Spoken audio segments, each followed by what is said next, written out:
ఈరోజైతే నేను మియాపూర్ నుంచి బాచ్పల్లి వెళ్ళే రూట్లో శ్రీ కాళికాదేవి అమ్మవారికి గుడికి వెళ్ళిపోయాను. సో 2 కొబ్బరికాయలు తీసేసుకున్నాను. ఆ తర్వాత నేను ఇక్కడ ఎంట్రన్స్లో ఈ లింగాన్ని చూశాను. సో నేను ఎప్పుడైతే చూడలేదు, మీరు ఎప్పుడైనా ఇలాంటి లింగాన్ని చూస్తే కనుక కామెంట్ చేయండి. ఆ తర్వాత యమధర్మరాజు ఇంకా చిత్రగుప్తుని కూడా దర్శించుకున్నాను. సో మీరు ఇంకెక్కడైనా చూస్తే నాకు కామెంట్ చేయండి. ఆ తర్వాత పంచముఖ ఆంజనేయ స్వామిని చూశాను ఇక్కడ. ఆ తర్వాత రామలింగేశ్వర స్వామిని కూడా దర్శించుకున్నాము.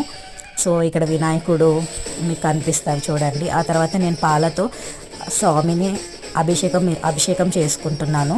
సో అభిషేకం కంప్లీట్ అయిపోయింది. ఆ తర్వాత వాటర్తో కూడా నేను నీళ్ళతో కూడా అభిషేకం స్టార్ట్ చేశాను అనమాట. సో నెక్స్ట్ నీళ్ళతో అభిషేకం చేస్తున్నాను చూడండి.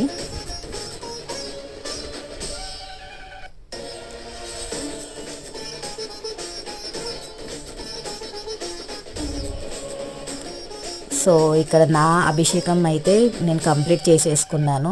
స్వామిని చాలా రోజుల తర్వాత అభిషేకం చేశాను. ఆ తర్వాత కనకదుర్గాదేవి ఆలయంకి వచ్చేసాము. ఇంకా కొంచెం ముందుకెళ్తే మీకు శ్రీ కనకదుర్గాదేవి ఆలయం కనిపిస్తుంది. సో అమ్మవారు చాలా బాగున్నారు అసలు. సో మా దర్శనం అయితే కంప్లీట్ అయిపోయింది ఇక్కడ. ఆ తర్వాత పక్కనే ఉన్న రాగి చెట్టు, వేప చెట్టు కింద మనకి నాగదేవతలు కనిపిస్తారనమాట. సో ఇక్కడికి వచ్చి మనం అభిషేకం చేస్తే, పూజ చేస్తే ఎలాంటి నాగదోషాలు ఉన్నా కూడా మనకి తొలగిపోతాయి అన్నమాట. సో ఒకసారి వచ్చి మీరు దర్శించుకోండి, కంపల్సరీ మీ ఎలాంటి దోషాలు ఉన్నా కూడా తొలగిపోతాయి. ఆ తర్వాత శనిదేవుని దర్శించుకున్నాము. ఆ తర్వాత దుర్గామాతను కూడా దర్శించుకున్నాను. ఇక్కడ దుర్గామాత కూడా చూడండి చాలా అందంగా ఉన్నారు అసలు.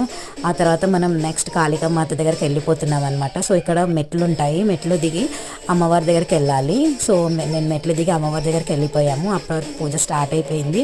సో ఫైనల్గా మా అయ్యవారు అమ్మవారికి పూలదండ వేసేసారు. పూలదండ వేసేసి నెక్స్ట్ నైవేద్యం పెడుతున్నారు.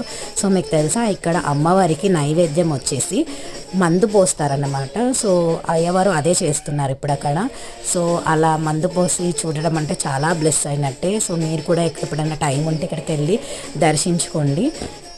ఫైనల్ హారతి వచ్చేసి 12 గంటలకు అవుతుంది. సో మేము వచ్చేసి 12 గంటల వరకు అక్కడ ఉన్నాము, మధ్యాహ్నం 12 గంటలకి. ఆ తర్వాత నేను ఒక ఫోటో దిగేశాను. ఆ తర్వాత పూజ మొత్తం కంప్లీట్ అయిపోయింది. సో వెళ్ళి పూజ చేసేసుకొని దర్శనం చేసేసుకొని మేమైతే ఫుల్ హ్యాపీ అయిపోయినాం. అమ్మవారి దర్శనం చాలా బాగా జరిగిందనమాట. సో హైదరాబాద్లో ఎవరున్నా కానీ కంపల్సరీ అక్కడికి రీచ్ అయ్యి ఒక్కసారైనా సరే మియాపూర్ కాళికామాత టెంపుల్ని దర్శించుకోండి. సో ఇది అమ్మవారి రూపం. ఫోటోస్, సెల్ఫీస్తో నేనైతే ఫుల్ హ్యాపీ అయిపోయినా. సో మీరు కూడా వెళ్ళండి. Okay, bye.